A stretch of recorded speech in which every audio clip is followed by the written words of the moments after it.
What's up, guys? Today we'll be going over the new Gambit Pinnacle weapon, the 21% Delirium, and you need to complete a triumph to get this weapon, which I'll show on the screen right now.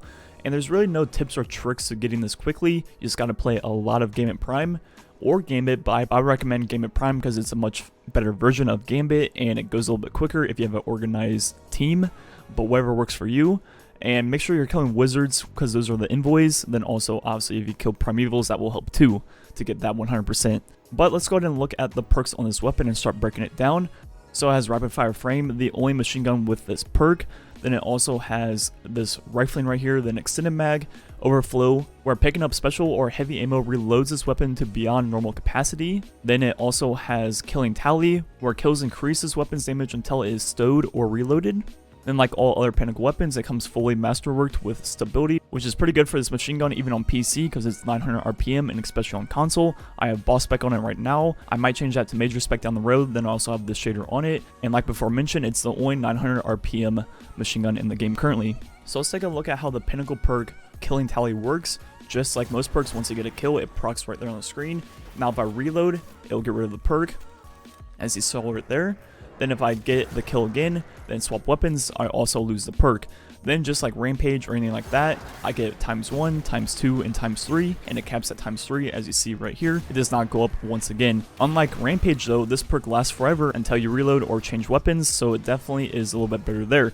Now let's go ahead and look at the damage numbers and percents of the actual stacks. So without the perk, I hit 622. Now with ×1, I now hit 756. Now with ×2, I hit 891, and finally with ×3 I hit 1025. So putting those numbers up on the screen, I get 21%, 43%, and 65%, so pretty much exactly rampage numbers, but instead of only lasting for 3.5 to 5 seconds like rampage, this perk lasts forever until you reload or store weapon. The other perk on this weapon is Overflow, where when you pick up a special or a heavy break, it then makes the mag much bigger. So as you see right here, let me pick up this special ammo, and now I have 204 bullets in the magazine, which helps with not having to reload or change weapons with this weapon, which means killing tally is even easier to keep up at all times, so it works really well together, and they obviously did that really well. One of the main differences between this perk and rampage is that you can actually use this perk versus bosses and high health targets because you don't need to get a kill every 3.5 seconds. You just have the perk forever until you reload or change weapons. So as you saw right there, I killed the entire ogre with ×3. So let's go ahead and talk about the DPS of this weapon. Hits 385 on the ogre, now testing the rate of fire, shooting off 50 shots, which means the DPS of this weapon is right under 6,000, which isn't bad, but definitely not good compared to a lot of power weapons in the game. But machine guns really aren't intended for single target damage and mostly for ad clear. And this weapon holds a lot of ammo with no reserve perks, as you see right here. I hold 389. Then with one reserve perk, which is either on your helmet or class item, which is 423. Then with both perks, I now hold 458, which is quite a lot of power ammo. There's a few things to note about the killing tally perk. If I use my super, it does not get rid of the perk. If I go get a melee, which includes melting point, it does not get rid of the perk. But if I use something like my sparrow, as you see right here, it will get rid of the perk. Or if I pick up a relic, it will also get rid of the perk. So you have to like kind of learn how to keep this perk procced for things like bosses and whatnot, and when to proc it before going to the boss to maximize the perk. Then of course all the normal things like Lunafaction or Rally Barricade allows you to get around reloading this weapon. Just like all machine guns, the Delirium is very good for ad clear, especially when you pair it with something like heavy lifting or even enhanced heavy lifting, and also like one reserve perk. It literally shreds through ads. It feels as strong, if not stronger, than the Thunderlord for ad clear, and the main plus of this weapon is once you get to the higher health targets, it still shreds through them, unlike the Thunderlord, which I'm not saying the Thunderlord really struggles, but this thing will just keep shredding through anything you put in front of it, and it has so much ammo, it shoots so fast, it literally is probably the king of ad clear right now in the game. Unfortunately, in this update, they decided to nerf machine guns by 25%, I believe, versus bosses, which really makes no sense to me because they weren't necessarily even good versus bosses in the first place.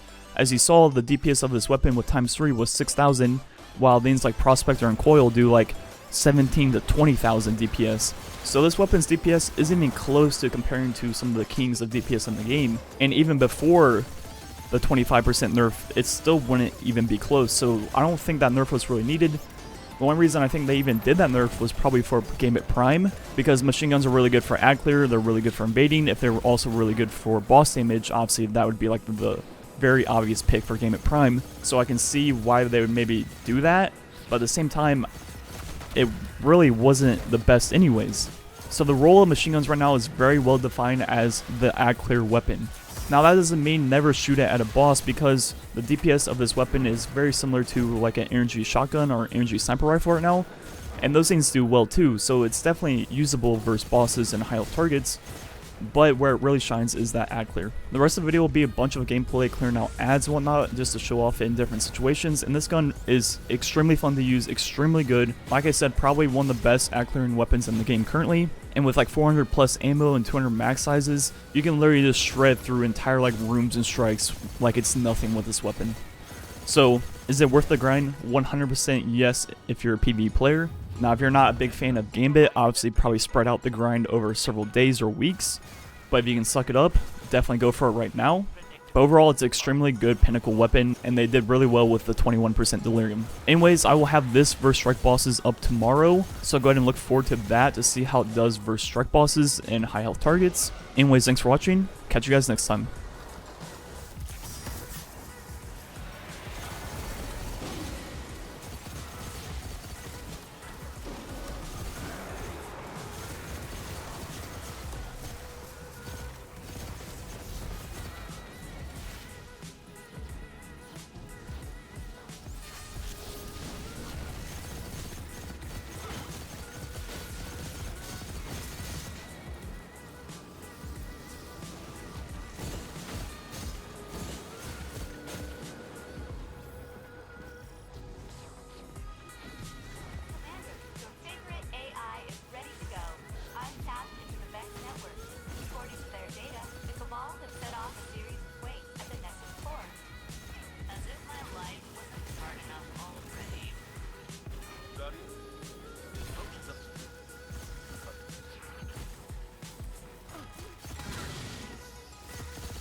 On an energy shield. I believe the nearby Vex constructs maintain that barrier. But I could have. Okay, we'll shoot.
Attention.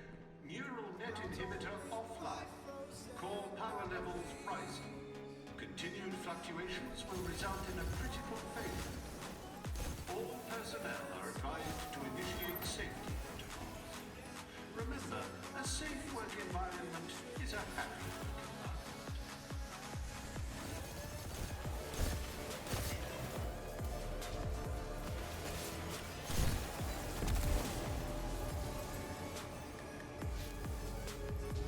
That node is giving us strange readings. I need a closer look. Oh no.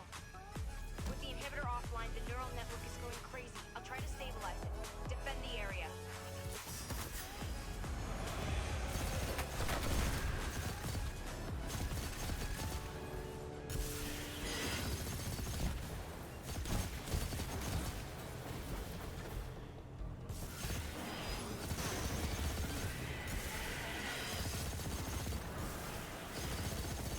Got it.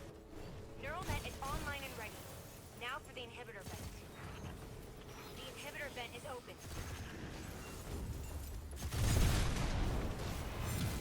Core power levels approaching critical overload. Personnel are recommended to